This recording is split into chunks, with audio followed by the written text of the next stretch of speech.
So there's an interesting bill that was approved recently that I wanted to share with you guys. It's called Right to Try.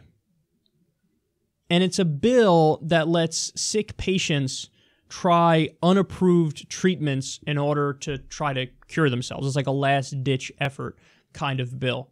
And the reason I wanted to talk about this is because there's a clear upside, but then there's also a clear downside. So the upside is, look, when you have cancer, you have whatever it may be, a serious disease, and you're very sick and nothing's working, and the doctors say you're out of options, and then you hear through the grapevine, hey, look, there's some pharmaceutical company out wherever who's developing this experimental treatment that might work, and here's how it works in theory, and if you want to give it a shot, hey, you can give it a shot. If you're that person, you're going to, 10 out of 10 times, you're saying, yeah, give me whatever. Anything that even if it has a 2% chance of working, that's 2% more that I didn't have yesterday. So that's part of it where you go, I don't know, man, it's hard to tell somebody you can't have it, and that's a giant upside. Here's the giant downside. The downside is this is going to be exploited by greedy big pharma companies. So when people are sick and they have no options, they have no choices, and their time is limited, you can come to them with anything, and even if there is literally a 0% chance it'll work, you could say, hey, this gives you a 1% chance, and then sell it to them for a tremendous amount of money and rip them off right before they die. And if you don't think that has a solid chance of happening, then you really don't know human nature very well. So, you know, you could be a big pharma company basically selling sugar pills to people and saying, yeah, here, this is going to cure you with your cancer, which has no other treatment. And this is a last-ditch effort. It's only like a 1% chance of curing, but hey, it's experimental treatment, right to try, right? So here, you can try it. And they're just ripping you off and taking your money and giving you false hope. So there's a clear upside and a clear downside.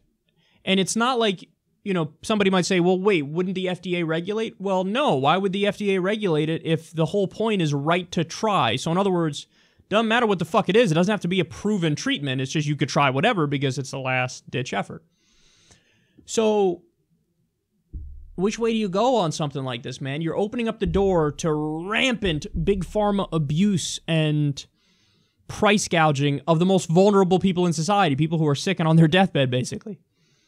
But then on the flip side, yeah, maybe there are going to be some instances where you have an experimental treatment that's actually an experimental treatment that might actually fucking work, that if you don't have this right to try bill, you're blocking somebody from their last chance of maybe survival, which feels wrong also.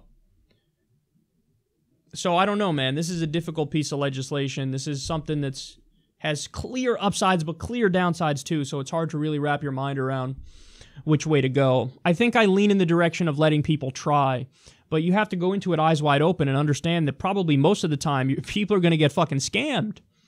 So you got to try your best to make sure people don't get scammed, but that's really not possible because if the whole point of the bill is a right to try, then you can never tell them no. You can never tell them, hey man, no, look, these people are known for scamming people. Because then they'll say, I don't give a fuck, I have a right to try, and if they're the only people who are offering me anything, well then I'm going to go in that direction. So it's a difficult conversation, and it's a difficult bill, but I wanted to bring it up and share it with you guys and see what maybe some of you think, because it's tough. It's tough.